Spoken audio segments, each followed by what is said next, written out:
Hey guys, welcome back to our podcast.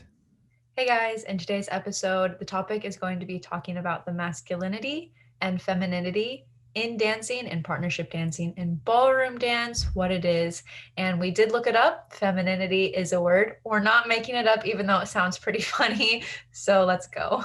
Um, how I came up with this podcast, I was watching a certain video of a breakdown of a certain character, and they were talking about why people find this character attractive.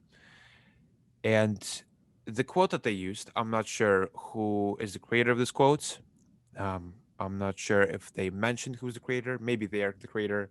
Maybe this quote is paraphrased. I'm not sure. But the quote is the beauty in feminine is a little bit of masculine, and the beauty in masculine is a little bit of feminine. And I think it perfectly portrays what our basically our not our partnership, but our characteristics are while we're dancing. Ricky, would you like to explain what do they mean by a little bit of masculine and feminine for the girl? Well, obviously, we have this idea. I've heard it for many, many, many, many, many years, mainly just from my mom being in the dance world of yin and yang. The perfect partnership is yin and yang. The girl has a little bit of the characteristics complementing herself and her partner, and the boy is the same. You have a little bit of your partner within you, and that is how you are one unit, one cohesive, beautiful couple dancing, leading and following in perfect timing and style. Of course, that sounds great. We wish we could all do that. um, but definitely the idea, if I take more of the feminine side, is that especially a lot of the times, girls are always told to be super, super sexy, super feminine, super girly, super whatever you want to call it in dancing, because that is our role, basically.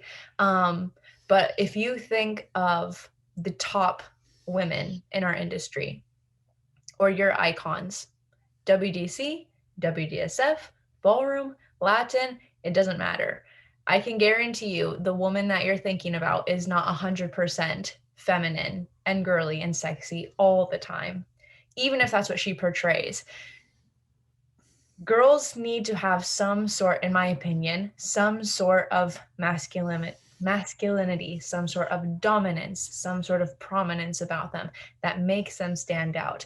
Because how are you going to stand out if you have an entire floor of girls who all look and dancing and acting exactly the same? It's like looking at to a field of flowers and all you see are these yellow sunflowers and they all look exactly the same. So how do you get picked out? How do those women make it to the top?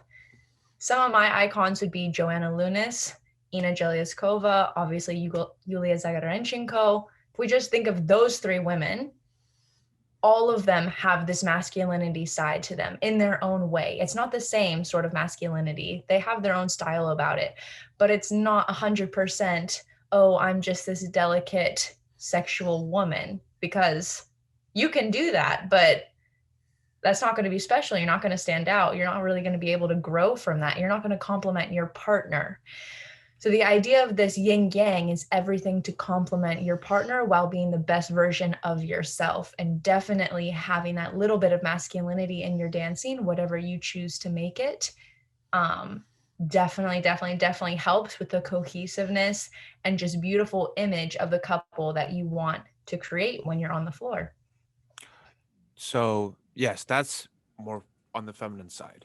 On the masculine side, we're just basically the complete opposite. Guys are portrayed, looked at very strong guys, macho men, everything, keeping their frame, um, leading their partner around. That sounds like a default setting for me. And no one wins with a default setting. We have to add some sort of a little bit like a sprinkle of feminism. Femin- like a feminine side. Oh my god, feminine side. There we go.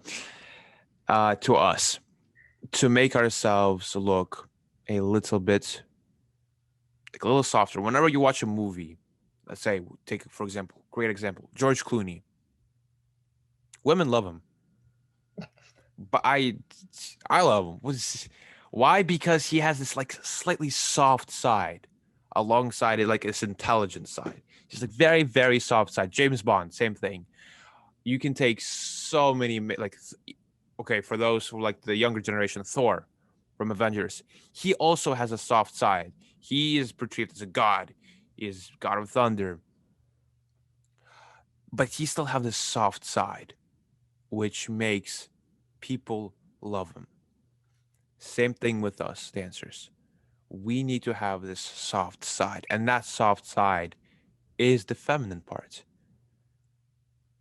Maybe we look at the audience a certain way. Maybe we look at our partner a certain way. Maybe we move at some point in a certain way. Different people can show it differently. I'm not saying there's only one way to be slightly feminine. We all have our special way of showing that feminine side. And whoever shows it the best wins. I'm not saying this is the only I'm not saying this is the only factor that the judges use to watch you. This is probably used in like I don't know, the final because Definitely more of a top level yeah.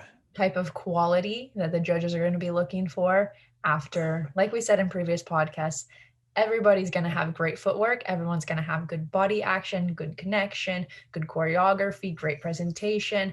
But when you get to a certain level, when all of that is amazing, the judges have to look for something further. What is going to put one couple above another couple? What is going to make them feel when they're watching that couple dance? And this sort of yin and yang, masculinity and a more feminine side, both to the man and the woman, is definitely something that judges can see, and it's something that they are looking for. So it's definitely an important topic to talk about and to experiment with, because if you're like a super macho man and you're only dancing super macho, whether it's in standard or Latin, maybe when you try to be a little bit more feminine, whatever it is, maybe you don't get it right on the first try, or maybe it's not comfortable yet and you haven't found what works for you in your personal style, and it takes a few times. Same as a woman, you have to find what is going to make you strong, what is going to make you stand out, how are you going to complement the masculinity of your partner besides just being super feminine. And there's definitely different ways to kind of work with that, play with it a little bit, and see as a partnership how to create that perfect man and woman balance in your dancing. Yeah, so definitely experiment with it. Everyone will have different ideas that will work for themselves. But yeah, guys, if you're still listening, you're amazing. We love you, and we'll see you guys next time. Bye, guys.